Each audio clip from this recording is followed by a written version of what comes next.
I bought the tape recorder at a yard sale for $5. The guy selling it looked relieved to see someone interested. "Still works," he muttered, not meeting my eyes. "Just don't record anything too long." That should have been my first red flag. But it was vintage. One of those old school recorders with big red buttons and a worn leather case. I figured it might be a cool addition to my office. Maybe use it for notes or spooky ambient effects for my short films. The first time I tested it, I recorded myself saying, "Testing, 1, 2, 3. Then I played it back. I heard exactly that, followed by a soft, static hiss.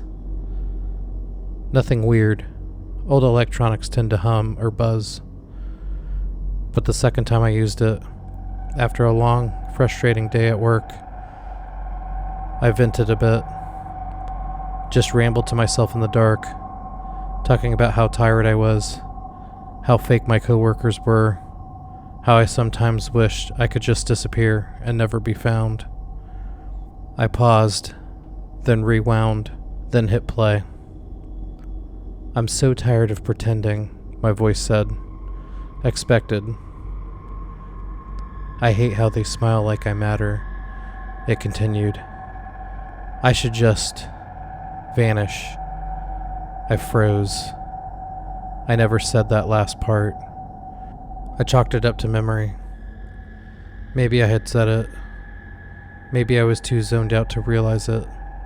Still, something about the voice in the recording felt off. Like it was me, but just slightly misaligned. Like hearing your voice echo through a long metal tunnel. I didn't use the recorder for a few days after that. But curiosity has a way of pulling you back. The next time I heard it, I asked a direct question into the mic. "What do you want?" Silence. Then I hit playback. "What do you want?" Static hiss. Then my voice replied, but I swear I didn't say it. "To be remembered. To be let out." I dropped the recorder. I didn't sleep that night. I kept thinking about how the voice had sounded more desperate, more alive. The next morning, I took the batteries out, wrapped the thing in a towel, and shoved it in the closet. But at 3:14 a.m., I heard it. A click, a rewinding, and a play. The sound of my own voice echoed from the closet, muffled but clear. "Let me out. I'm still in here." I burned it the next day, poured lighter fluid on the towel-wrapped recorder, and lit it in the alley behind my building. I swear I heard it scream. That's the only way I can describe it. Not the recorder, the fire. It screamed like something was alive inside, thrashing and wailing as the plastic bubbled and melted. Then silence.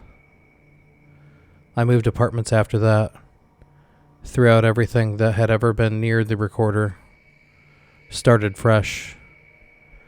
But it didn't matter, because now every night I hear it again, soft static, like a recording playing on a loop. Sometimes, just beneath the hiss, I hear my own voice. It still works. Sometimes, I hear one I don't recognize. And last night, it asked, "Can I use your voice this time?"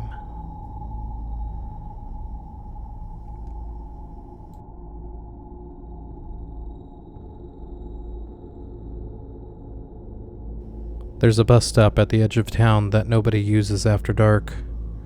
Not anymore. They say if you wait there past 12:33 a.m., a stranger will show up. At first, you might think it's just another late-night commuter.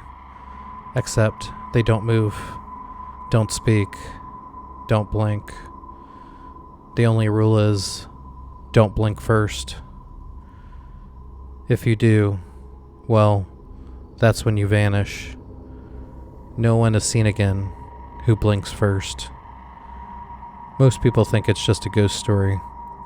Some urban legend parents tell their kids to stay off the streets at night. But I've always had a thing for urban legends.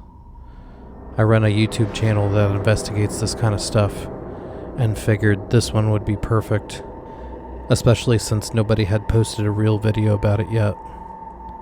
So I packed up my tripod, set up my camera, and headed there alone at 12:15 a.m. When I got there, the bus stop looked normal enough. Dim streetlight overhead, cracked bench, faded route schedule nobody had updated for years. I set up my camera across the street and angled it just right so it would capture the bench, me, and the surrounding sidewalk. Then I waited. 12:25, nothing. 12:30, still nothing. 12:33 a.m. That's when I felt it. Like the air thickened. Everything got heavier. Even the shadows seemed darker. Sound faded away. No distant cars. No wind through the trees. Not even the buzz of the street lamps. I looked to my right, and there he was. A man in a long coat, standing about 20 feet away. Thin, still, like he had been there the whole time, but I hadn't noticed. His face was pale, almost too pale, like paper. His eyes, wide open, unblinking. I stared. He stared back. I thought it was some prank. Maybe someone who had seen my channel and decided to mess with me. But I didn't blink. Neither did he.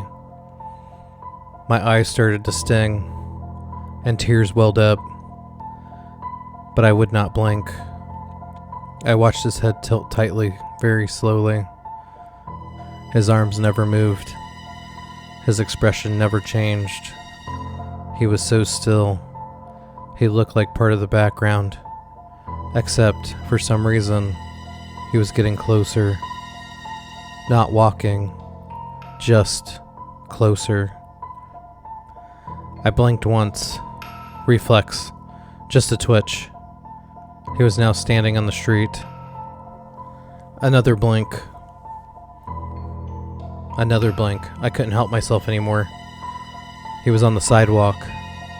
I panicked and turned to grab my gear, but my camera was gone. Everything. Tripod, bag, backup battery, gone. Like I never brought it. I turned back. He was at the bench, right beside me. I don't even know when I started to run, but I found myself running in a full sprint down the street, heart slamming in my chest. I didn't stop until I got home. Locked the door, closed every curtain, sat in the bathtub, shaking for hours. I was thankful that I got away, but I was afraid to close my eyes. Blinking is one thing, but closing them fully made me think that he was going to get me. I sat in that bathtub for a long time. I must have fallen asleep, because when I woke up, my eyelids were closed. I opened them and saw the man standing over my bathtub, staring at me, not blinking.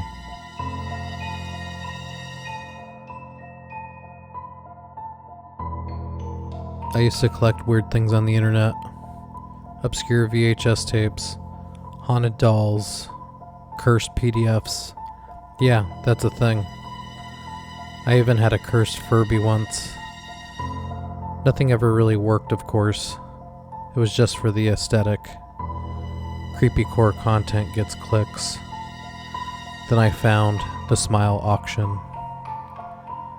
It was a hidden site. Not quite dark web, but close. A minimal black background. No branding. No flashy buttons. Just one listing at a time.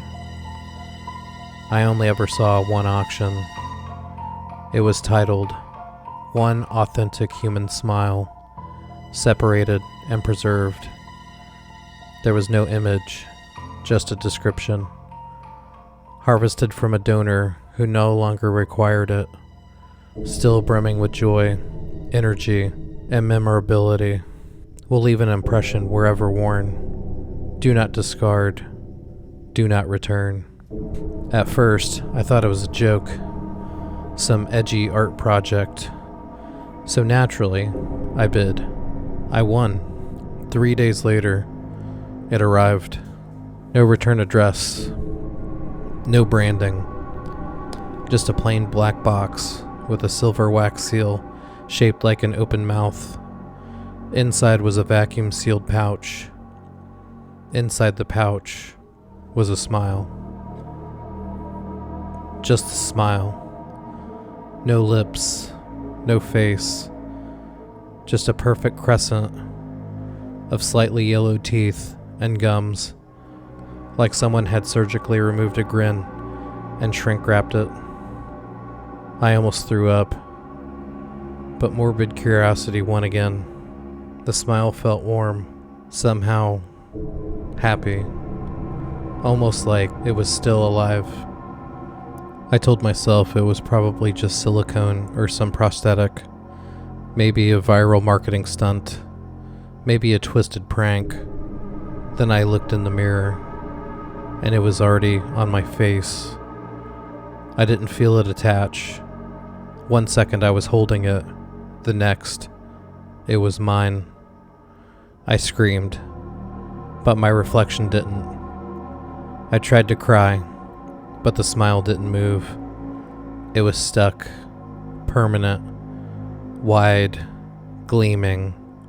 It looked like a taxidermy version of myself, some grotesque replica of joy. When I went outside, people started staring. Not in a "that guy's creepy" kind of way, in a mesmerized way. People would stop mid-sentence just to watch me walk by. A barista handed me a free coffee. A cop waved at me while I drove through a red light. Everyone smiled back, but not a real smile. The same smile. I started seeing it everywhere. On neighbors, strangers, even in ads and commercials on TV. My smile on their faces, and they'd stare at me like they recognized their owner. I tried pulling it off. It bled. I tried burning it. It wouldn't burn. Now at night, I hear someone outside my door.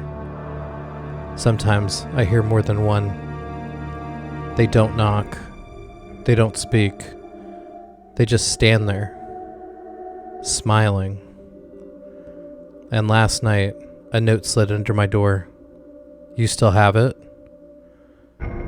We still need it. Let us back in." I've barricaded the windows, deleted every account. I burned the box, but the smile won't go. I just want to stop smiling, but I can't. If you ever see a listing for an authentic smile, don't bid, unless you're ready to wear it forever.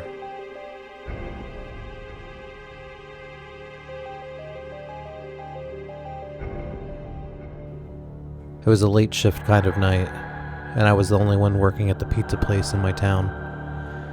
I just received an order for delivery to a destination in a remote location in town, according to the map. So it was the last order of the night, and I was ready to get this over with so I could close up and go home.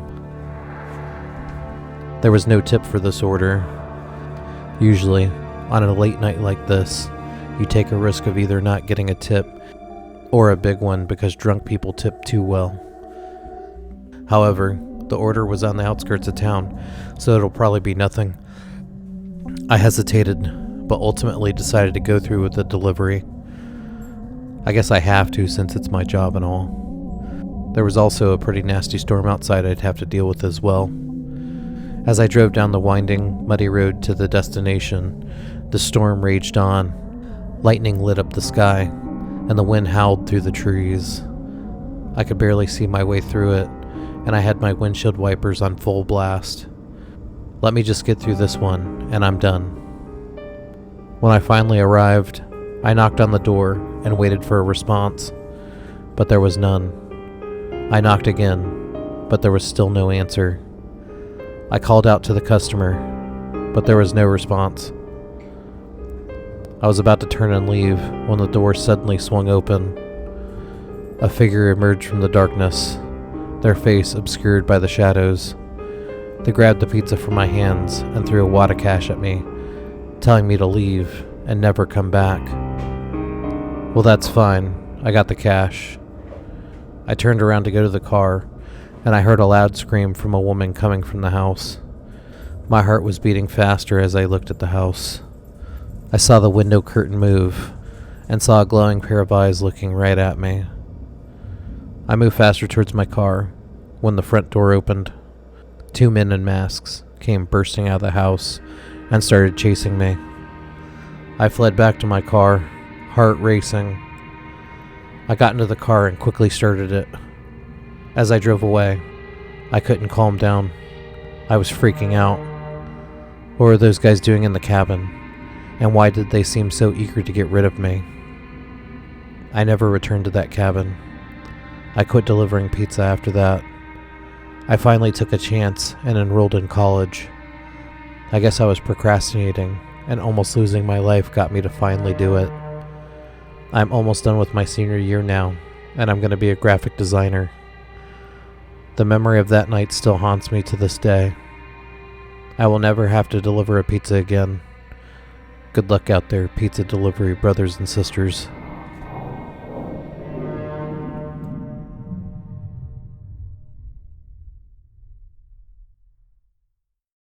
It was a dark and stormy night, the kind of night that made you want to curl up with a good book and forget the world outside.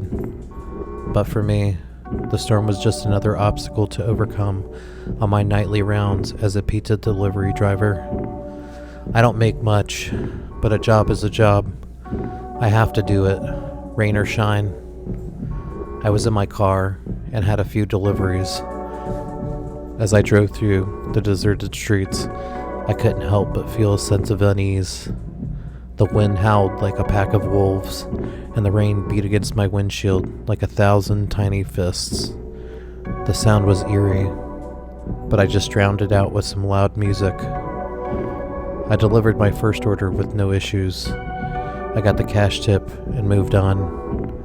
I pulled up to my next delivery, a small house at the edge of town. I grabbed the pizza box and walked up to the front door, the rain drenching me to the bone. I should have worn a rain jacket, but whatever. I knocked on the door. There was no answer. I knocked again. Still no response. I was about to turn around and leave when I saw the door open slightly and heard a faint whisper, "Come in."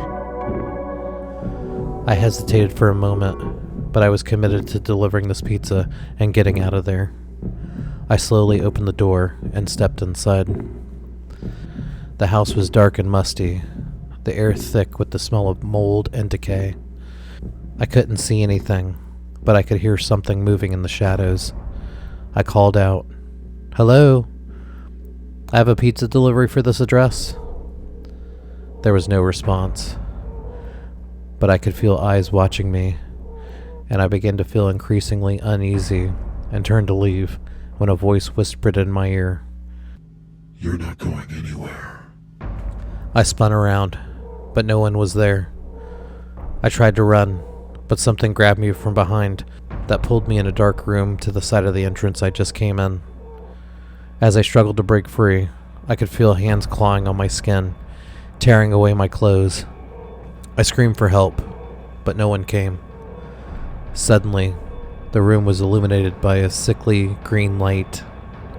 I could see that I was surrounded by people, but they weren't human. They were like humans, but something was wrong with them. They had twisted faces with razor-sharp teeth. One of these monsters spoke, its voice like 1,000 snakes hissing in unison. Welcome to our world, Pizza Boy. We've been waiting for you. I tried to fight back, but I was hopelessly outnumbered. The monster swarmed around me, tearing at my flesh and feasting on my blood. As my consciousness began to fade, I heard the monsters whispering to each other. This is the best Pizza Boy we've ever tasted. When the police found my car the next morning, it was empty, except for a pizza box sitting on the passenger seat, untouched. They looked in the house and didn't find anything. To this day, no one knows what happened to me, or why my pizza delivery went so horribly wrong. But that's not actually how it ended. I woke up in the hospital. I had bite marks all over my body. The doctor saw me awake and yelled for his staff. They all circled around me at the hospital bed. I asked what happened. I thought I had died. The doctor said that I had driven myself to the hospital in my car and told the staff what happened. When I was put in the hospital bed, I passed out. I had dreamt that I was murdered, but in actuality, I escaped and saved myself. Adrenaline is a hell of a drug. The hospital called the police when I came in. They responded to that house and found 10 cannibals living there. They were definitely trying to eat me. I somehow managed to break free though, jumped out of a window, and got away in my car. I wish I could say that the company took care of me after that incident, but they didn't. To my delivery drivers, when delivering pizza, don't go in the house. Just wait outside for the customer to come out, or you might be the tasty treat instead of the pizza.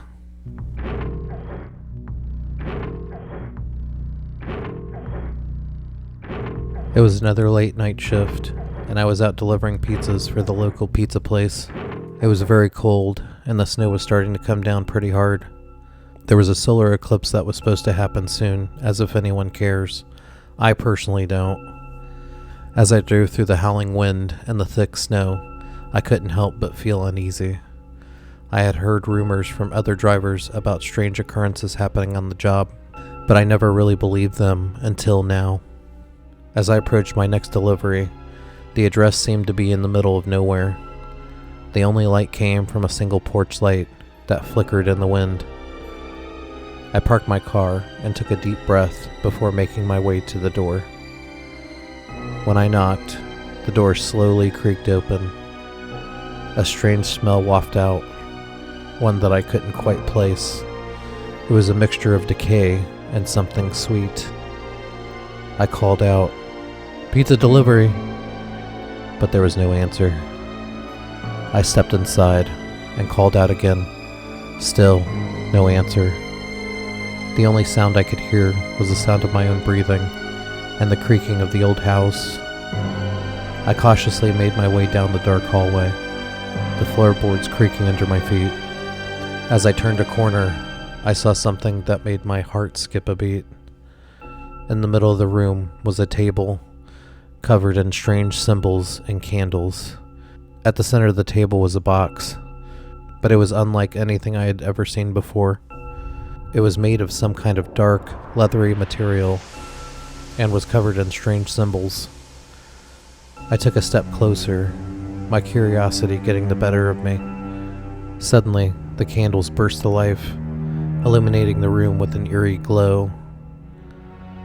Surprised, I stumbled backwards, my heart racing. That's when I heard it, a soft whispering voice that seemed to come from all around me. It was a language that I couldn't understand, and I didn't get the feeling that it was friendly. I realized then that I had stumbled upon something I was never meant to see. I turned to run, but the door slammed shut behind me, trapping me inside. The symbols on the table began to glow, and the smell of the air grew stronger. It was the smell of death, decay, and something else. Something I couldn't quite identify. In the flickering candlelight, I could see something moving in the shadows. At first, I thought it was just my imagination, but when I saw it clearly, it was a figure, hunched over and crawling towards me. Its limbs twisted and deformed.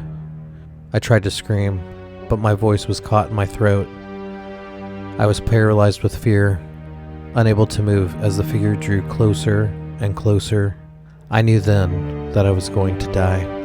But just as it was about to reach me, the candles flickered and went out, plunging the room into darkness.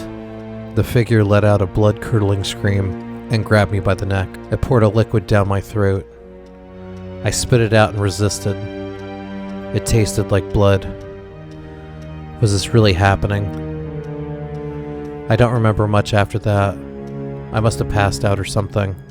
All I know is that when I woke up, I was back in my car, with no memory how I got there. I woke up with some strange liquid around my mouth and on my shirt, like I threw up. My stomach did hurt though. And then I thought about what happened. Something was forcing me to drink blood. Whose blood was that? I also had one hell of a headache. I looked up in the sky, and the solar eclipse was about to happen. That's when something burst out of my stomach. There was blood everywhere. The creature that had just burst out of my stomach looked right at me. At this point, I was going to die. I just lost a ton of blood. So I just held this creature in my arms and fell asleep. Since that night, I have never been able to look at pizza the same way again. Whenever I deliver to a strange or remote location, I always feel like something's watching me, waiting for me to let my guard down. I don't know what kind of dark magic or evil I stumbled upon that night, but I do know one thing. It's not something I ever want to experience again.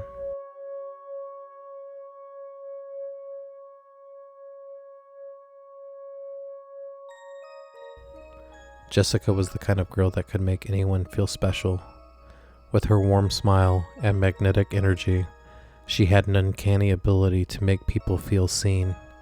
When she met Daniel at a mutual friend's party, it felt like fate. He was charming, confident, and made her laugh like no one else. Jessica fell fast, and she fell hard. At first, Daniel was flattered by her attention. She texted him good morning every day, sent him cute videos to cheer him up during those long work days, and never missed an opportunity to plan romantic surprises.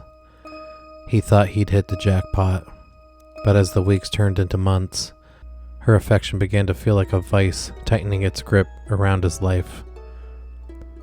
Jessica had a habit of showing up uninvited.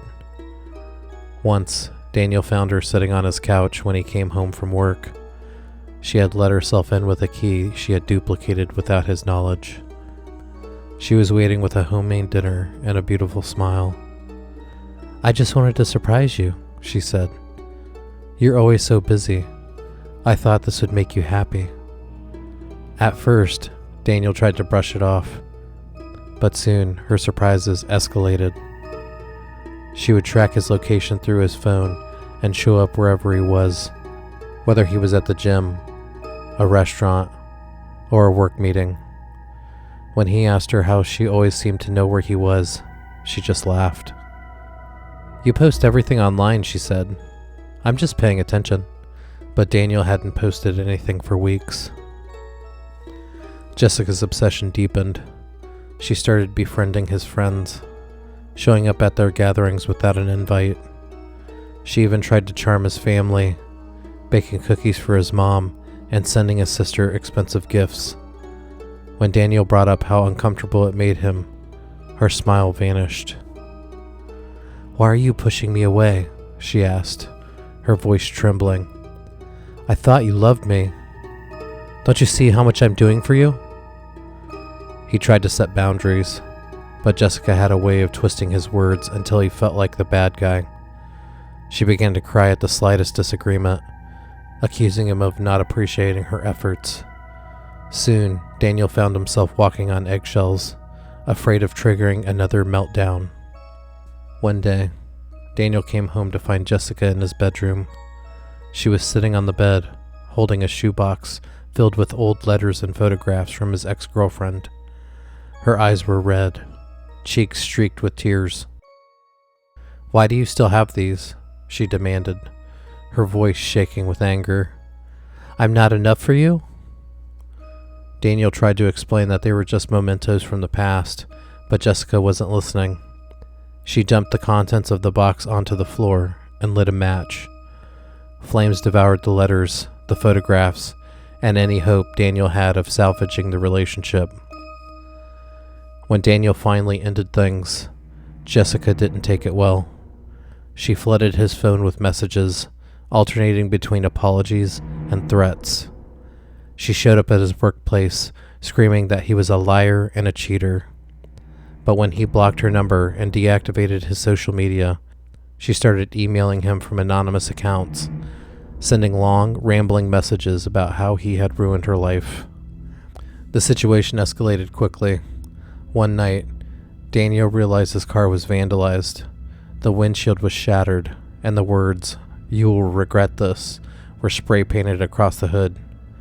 He called the police, but without proof that Jessica was behind it, there was little they could do.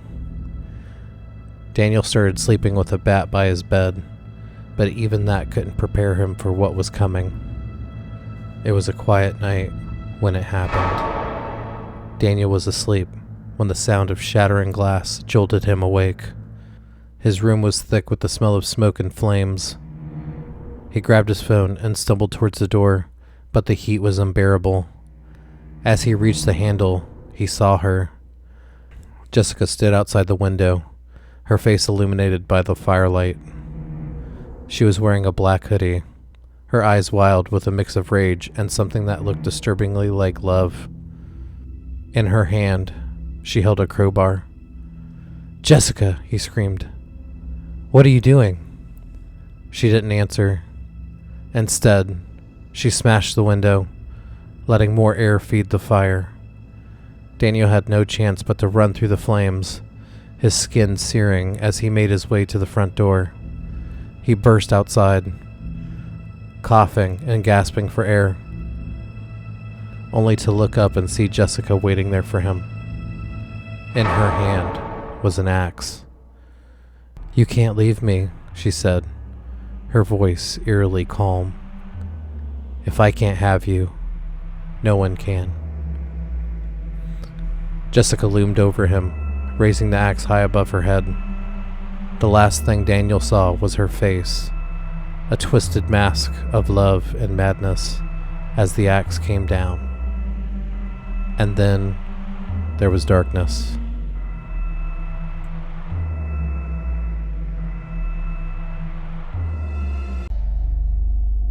Emma was the kind of girlfriend who always seemed too good to be true. She remembered all the little things, how he liked his coffee, the songs he hummed when he was stressed, even the way he moved his eyebrows when he was deep in thought. At first, it felt like she really saw him, understood him, but soon, her behavior became invasive. She would show up at the gym when he was working out, claiming she just happened to be in the area. If he went out with his friends, she'd call him at least twice, pretending to check in, but her tone always carried a hint of suspicion. "I just wanted to make sure you were safe," she'd say, her voice sweet but laced with an edge that made Matt uneasy. One night, he came home to find Emma sitting on his couch. He hadn't given her a key, but somehow she was there, holding a framed photo of him and his college friends. "You've changed so much," she said, her eyes bleeding with unshed tears. "I want to be the one that knows you better than anyone." Matt's stomach twisted. He told himself it was harmless, just Emma being Emma, but her presence began to feel like a shadow, always lingering, always watching. Things escalated when Emma started showing up at his workplace. She'd sit in the parking lot for hours, waiting for him to come out. His coworkers began to whisper about the clingy girlfriend, and Matt couldn't shake the embarrassment. When he confronted her about it, she just smiled, her eyes wide with innocence. "I miss you so much when you're gone. Don't you miss me?" He tried to set boundaries. He explained that he needed space, time for himself, but Emma nodded, her face calm, but her eyes told a different story. "You don't need space," she said softly.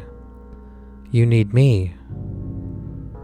Matt woke to a strange sound, a soft humming coming from outside the window. He peered through the blinds and froze. Emma was standing in his backyard, holding a candle, her silhouette flickering in the dim light. "I just wanted to see you." "This isn't normal, Emma," Matt said, his voice trembling. "You can't keep doing this. This is not healthy, for either of us." Her face crumbled, and for a moment, he thought she might understand. But instead, her tears turned to laughter, soft, eerie, and entirely out of place. "You think you can live without me?" she asked, her voice steady despite the tears streaming down her face. "You'll see. You'll see how much you need me." A week later, Matt came home to find his apartment trashed. His clothes were shredded, his furniture overturned, and the walls were covered in red spray paint. "We are forever." He called the police, but Emma denied everything.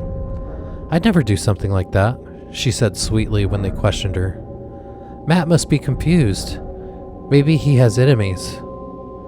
Matt blocked her number, deleted his social media, and started staying with a friend to feel safe.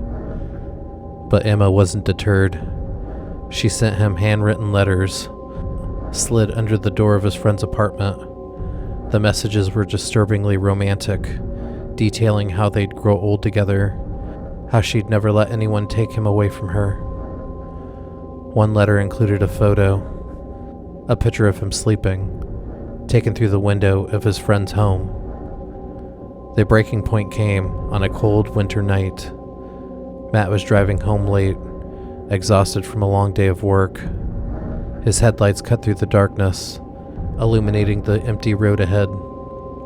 Suddenly, he saw her, standing in the middle of the street, arms outstretched, her face hidden by the hood of her coat. He slammed on the brakes, his car skidding to a stop just inches from her.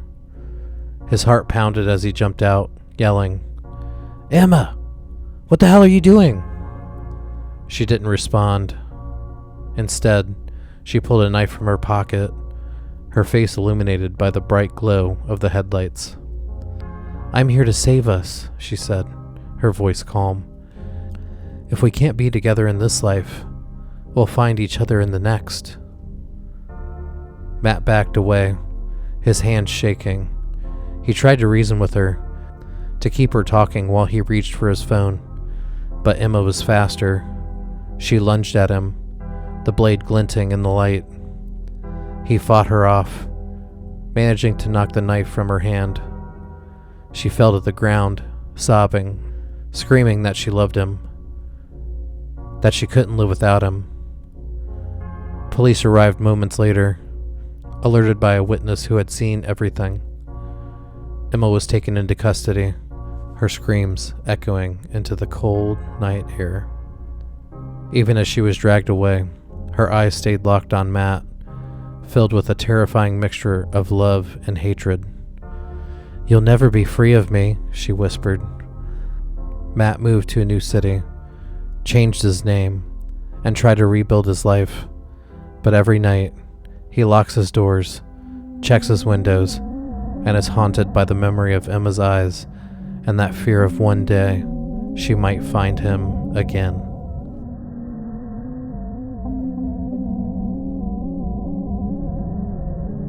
Angela had a way of making Trevor feel like he was the only person in the world.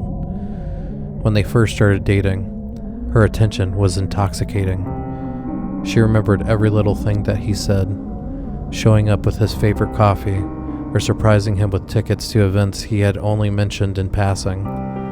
It felt like true love, pure, undivided, and absolute. But as weeks turned to months, Trevor began to notice that Angela's attentiveness was not just love, it was surveillance. It started subtly. She asked for his location just to make sure that he got home safe. Then she insisted he share his location on his phone permanently. "It's just for emergencies," she said, with a smile that didn't quite seem genuine. Soon, her questions about his day became interrogations. "Who were you texting at lunch? I saw you smiling at your phone. Why did you stay 5 minutes at the gym longer than usual?" Trevor tried to laugh it off, chalking it up to her insecurity. But one night, as he came home from a late work meeting, he found Angela sitting in her car outside his apartment, engine running, headlights off. "I just wanted to make sure you got home okay," she said, stepping out of the car as though nothing was strange. That was when the dread began to settle in. Angela became a shadow in his life, always a step behind him. She showed up at his office just to drop off lunch, but always lingered long enough to chat with his colleagues. When he confronted her, she acted hurt. "I'm only trying to be a part of your life," she'd say. "Isn't that what love's about?" But her presence was suffocating. She started posting pictures of them online, pictures Trevor didn't even know she'd taken. One day, he saw a photo of himself asleep on her couch with the caption, "My forever love." Trevor's unease grew. He tried to create distance, spending more time with his friends. But Angela would always find a way to wedge herself into his plans. She'd show up unexpectedly, or flood his phone with texts until he gave in and invited her. When he finally told her he needed space, her demeanor shifted. "Space?" she echoed, her eyes narrowing. "Why would you need space from someone who loves you so much?" It wasn't long before the incident started. One morning, Trevor woke up to find his car covered in sticky notes. Each one was scribbled with a different message. "I love you. You're mine. We belong together." When he first saw it, he was very concerned. Then he found Angela watching him from behind a tree. "Do you like it?" she asked, stepping out of the shadows. "Angela, this is insane. You can't keep doing this." "But I just wanted to show you how much you mean to me." He blocked her number, hoping it would give him peace, but Angela found other ways to reach him. She sent flowers to his office with handwritten letters. She would leave notes at the gym for him, and she even cornered his landlord to ask for a spare key in case of emergencies. The final straw came when Trevor came home to find his apartment door open. Inside, the walls were covered in photos of him, some of their time together, others that must have been taken without his knowledge. There were even pictures of him asleep in his own bed. He packed a bag and left that night, staying with a friend until he could figure out what to do. But Angela's obsession did not stop. She began posting cryptic messages online, tagging him in posts saying things like, "You can run, but you can't hide," and "We're meant to be together forever." Trevor ignored the messages and didn't reply, but it only seemed to escalate her behavior. One night, as he laid awake in his friend's spare room, he heard the faint tapping of the window. His stomach dropped when he saw Angela's face pressed against the glass. "You can't ignore me forever, Trevor," she whispered, her breath fogging the glass. He called the police, but by the time they arrived, she was gone. The weeks that followed were a nightmare. Trevor moved to a new apartment in a different part of town, but Angela somehow found him. She left notes on his door, put pictures of him in his mailbox, and even carved his name into the hood of his new car. The final confrontation came one stormy night. Trevor woke up to the sound of his door creaking open. Heart pounding, he grabbed a baseball bat from under the bed and crept into the living room. There she was, standing in the dark, her knife glinting in her hand from the ambient light outside. "I told you we'd be together forever," she said, her voice eerily calm. Trevor raised the bat, his hands trembling. "Angela, put the knife down. You don't have to do this." "But I do," she said, stepping closer. "I need to show you how much I love you, and I want you to love me back." He swung the bat just as she lunged, knocking the knife out of her hand. When the police arrived, they found Trevor sitting on the floor, shaking, with Angela unconscious beside him, the knife laid inches from her hand. It was finally over, but the scars of her obsession would remain with him forever. What's the limit on love? When is it too much? And when is it scary?